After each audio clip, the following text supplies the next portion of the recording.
meet you. Oh, great to meet you. My name is Brandi Glanville, and I am a TV personality and an author. Thank you for coming. Beautiful dress. I love that. Thank you so much. Tyler might know me from TV, or maybe he'll know me from my books, but probably not, unless he likes to read about divorce. Love this. It's toasty and everything. Yes, exactly. It's like we're not going to sweat enough as it is. I know, I'm already I'm the same. When the door opened, I didn't really recognize my client, but I definitely am not the quickest on pop culture. Have you ever had a reading before?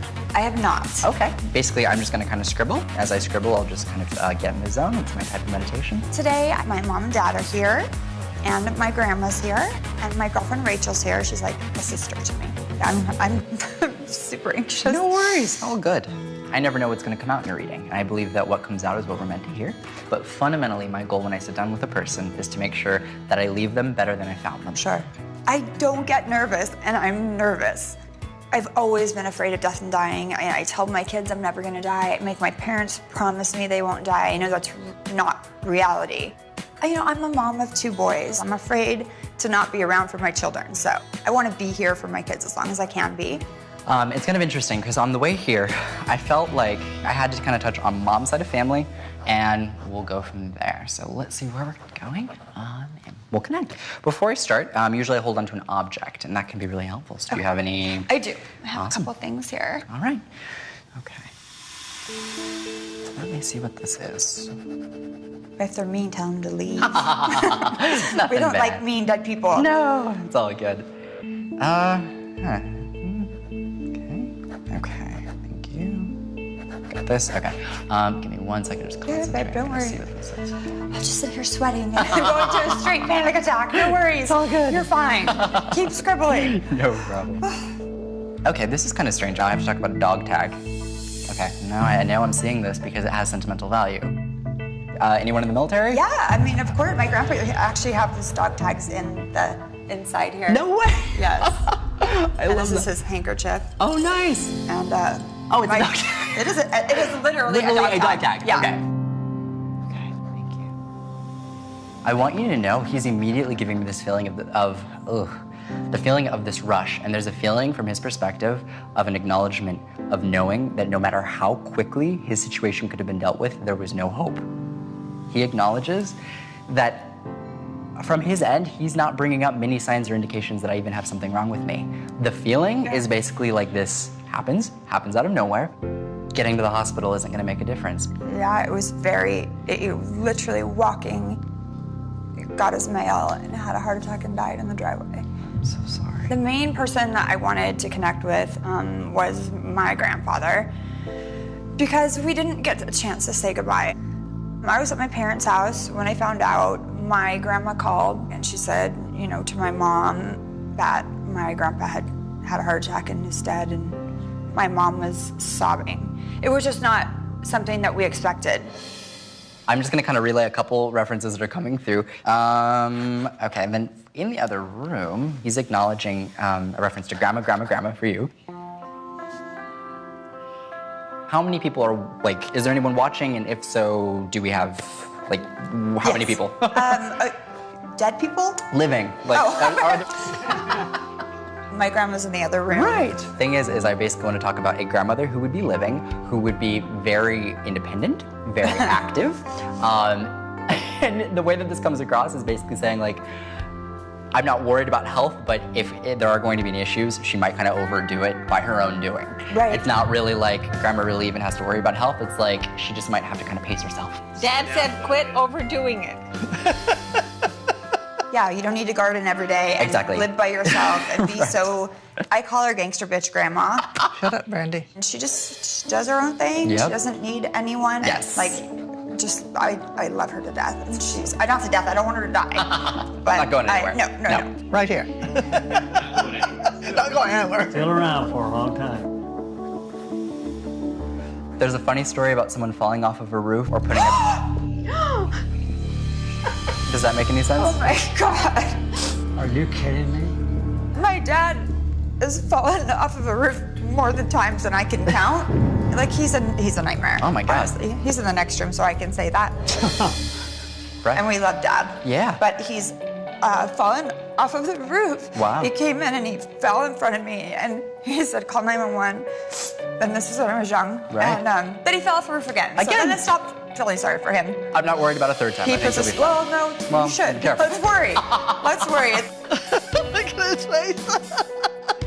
This is great.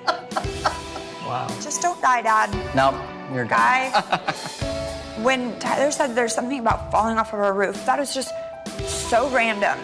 And the fact that it happened to my dad like multiple times, it was a kind of a joke in our house. At that moment, I knew it was 100% happening. I was like, oh my God, he's really doing it. You have the chills right now. He's like, he's really connecting. That is so crazy. Yeah, it just came through. I heard it. And that's what I try to achieve in these readings, is bringing up details, the facts, the stories, the inside details that there's no way a person could know. And those really validate that our loved ones are with us so that we know that Grandpa is okay. Because he comes through like a very stoic is the way that I would describe this. But it's interesting because when he would express his love, he had his own way of doing it, and honestly, in the way that he did, it feels like it was more authentic and profound and sincere than if he would have been the type of grandpa who would have said, I love you 24/7. Yeah, that's because not him. he showed his love through his actions. Right. And he feels like... He was a tough guy, For a sure. little bit grumpy, but I was very close to him. Right. And he's the tough guy. Right. Like, very tough, and people didn't mess with him. We called him Sarge. He was a teddy bear. I somehow Yeah. got this big tough guy to let me comb his hair, and it's like it made my life. That's hilarious. Well, his hair was beautiful. It was silky and Silver. So I was his favorite. Sorry, guys. My favorite memory of my grandfather was when I got to comb his hair. That was my goal when we would go see my grandparents. I wanted to soften him up a little so I got to comb his hair. You know, I was a middle child, and so you're always fighting for the attention, and he gave me that attention, and then he left us, and I didn't get to say goodbye. When I lost my grandfather, I lost being special for a minute.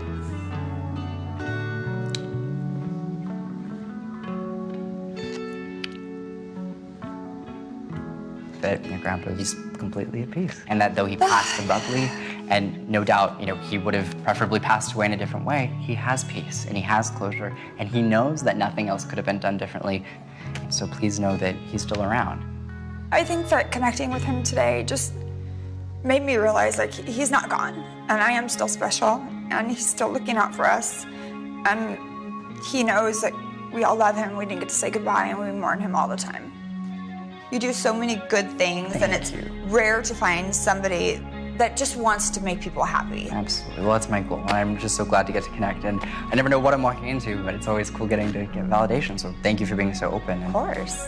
No, it's peaceful. Everyone's getting along. There's no fighting. No fighting. See, in life, that's where the fighting happens. That On the is other so side- true. Yeah, I mean, really. Look, people are always say, "Are you afraid of ghosts?" I say, "No, ghosts aren't what you have to be afraid of. It's the living people you have to watch out for." 100% true. So, do you feel better compared to when you came in versus right now? I'm a new person because I was a ball of anxiety, and I have my Xanax in my purse, and I didn't have to use it. Good. You're like human Xanax. I'm so glad. I need me. Humans. That's great. I have this tremendous amount of relief right now. I can't really, I feel like I will be changed forever because I know that there is life after this. Bye. Bye. It's so bizarre, but that little ball of anxiety that I had, always wondering what's next, it doesn't matter because I know that there is a next now. Like, I can tell my children now that I might die someday, but I will never leave them.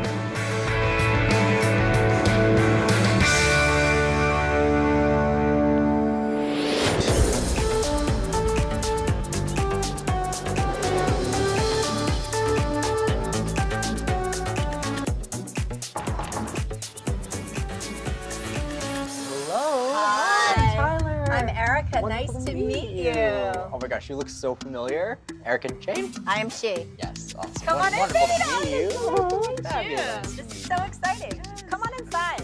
My name is Erika Jayne Brandi, and I'm currently on Real Housewives Beverly Hills. I believe my future is bright, and so I'm counting on him seeing it my way. So there. Let me tell you what's gonna happen.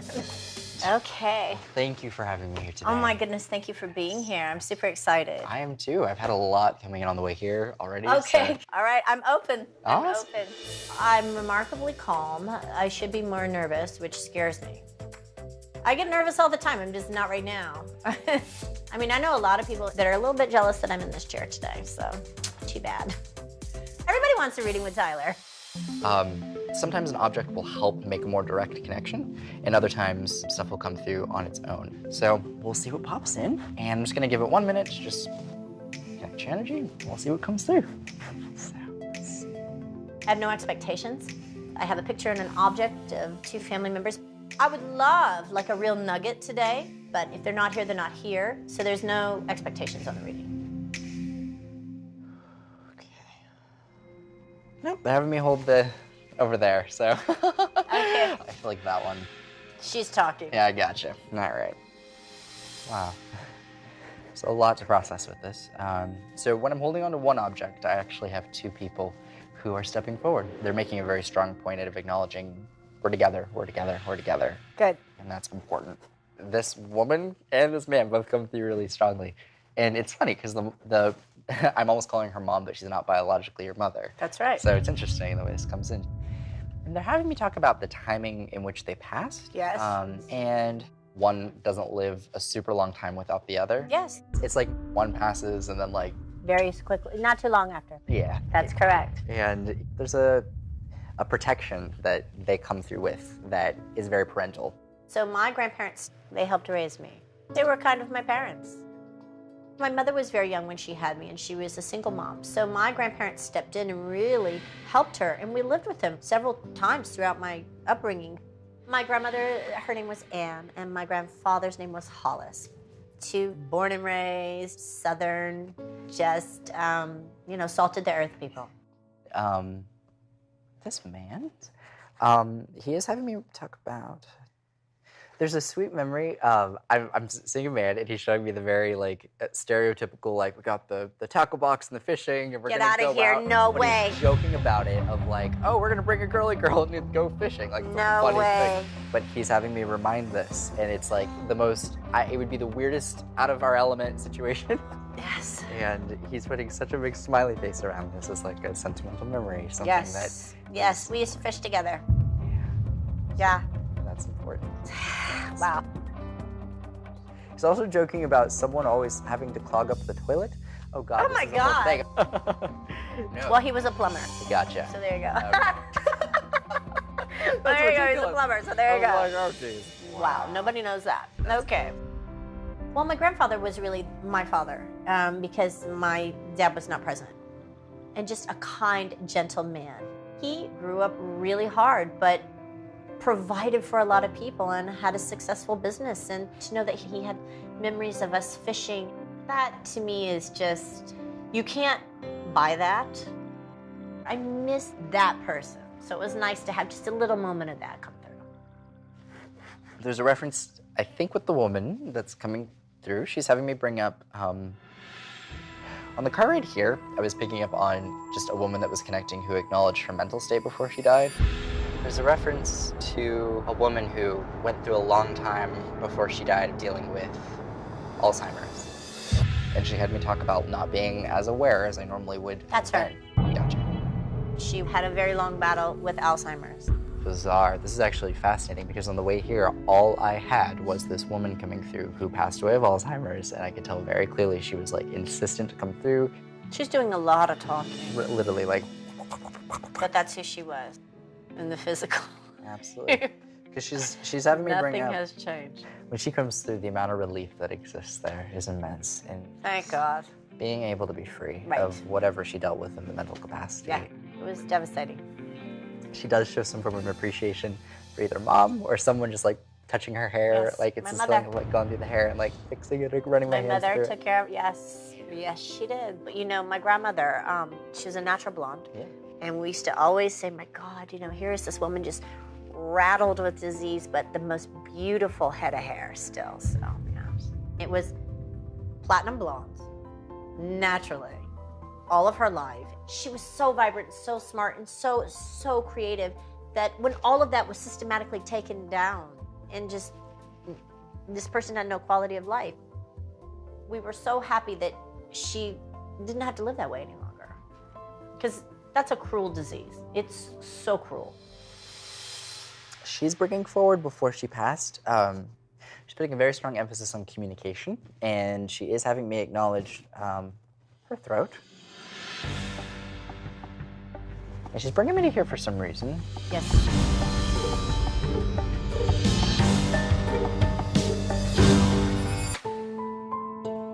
She's bringing forward before she passed. She's putting a very strong emphasis on communication, and she is having me acknowledge her throat. And she's bringing me to here for some reason. Yes. But she's having me talk very much on communication. Yes. Because she couldn't speak. Yeah, so please know, that's, Yeah. you know, when they bring forward these things, it's their way of acknowledging that they're free of them, that they're no longer limited to that mindset and that That's mentality, wonderful. and that they're free of it. Yeah. The amount of pride that this woman has for you, I can't even begin to tell you. And, you know, for how you've been able to handle things independently. She had me reference to a pride around her wishing she could have been here physically when you were going through a hard time. She does put this more in a romantic sense, but she's having me acknowledge, like, wishing she could have been that touchstone for you to just kind of call up and be able to connect with. She, too, misses that. She was lovely. Yeah. And we used to talk every day for an hour until she couldn't speak anymore. I have so many memories of my grandmother. I think, you know, just her sheer will and her determination and just how feisty and just, she really was the love of my life. No more tears for this one. Listen, no amount of money, fame, that's zero. It means nothing. This is a human relationship that, you know, it really can't be replaced. One thing I want to speak on is just like one other person that might be good to kind of keep in mind. They're like being very specific with how we separate the grandchildren situation. So for one, they're for sure acknowledging adult male. Yes? They're putting him very separate. They're trying to make a very distinct, like, this one's very different. He was very different. He's dead. Oh. I have two male cousins, one that's passed away, and that's who this is here. This is a photo of my first cousin. Thank you. I keep his picture in my closet because, you know, that's where he would want to be, is with my clothes. I mean, that's who he was, you know. He was fabulous and he was glamorous, and damn it, he's in my closet and he's having a glamorous, fabulous time. And that's the way I choose to remember him. So I do have to say, immediately for some reason, he is having me acknowledge kind of a unique passing. They're putting question marks around this one. When they do that, it tends to indicate that after the person passed, there would have been questions about like what exactly happened. That's and right. It's like this shouldn't have happened. It's a weird, weird thing. It's very strange. If this had been at a different time of day, I don't think this would have happened. Like, and I know that's a weird, bizarre thing to say. No, you're right. What time of day was this? It was in the middle of the night. Gotcha. What I want to say with this is stepping back on accountability with this one. When they do that, that's their way of acknowledging they didn't intentionally end their life. He's saying I was engaging in like a self-destructive behavior or action or doing something, but then I end up dying, and it's like he's separating the two things. You're 100% correct on both. It's two separate things. There was the behavior, and then there's the accident. Gotcha. And it was kind of a perfect storm. And this came out of nowhere and was so devastating. Oh my God. I'll tell you privately. Gotcha. I know what it is. Yeah, it makes sense. His life was turbulent. You know, when I think of him, I think of a life unrealized. I feel so motivated is because I know he didn't get a chance. So I have to do all I can because not everybody gets a chance. We as a family, we do have questions. It wasn't so open and shut. So it was nice to see you tune into those two things and bring those forward. Good. Yeah, that was something that nobody could really know. please know that's his Good. way of coming through Okay, and good. acknowledging that. Good. And there is a deep sense of peace there. Good, I'm glad. Absolutely. Because he deserves it. Yeah. I think it was important for Erika to hear from her cousin today. There were a lot of details around it that he was giving me that I didn't verbalize because I could tell that this was a bit of a sensitive thing. I think his family will take great comfort in knowing that he's moved past a lot of the issues he dealt with in life. So it looks like, was that the people you were hoping to hear from? That was great. Are the three of these people together? Absolutely. I mean, for the fact that they all came through today shows that it's like a family reunion. Great. Be there when I'm ready. Right. Long in the future. Get my outfit ready. This is a soul-bearing kind of thing. Those are things that no one could know. You know, it's almost like you're transported back to that moment. You know, it's like you're there again. Oh my God, what an incredible experience. I mean, I feel like such a crybaby, but what a great way to kind of confirm some things that members of my family and I had always thought, and to know that everyone is okay and doing well.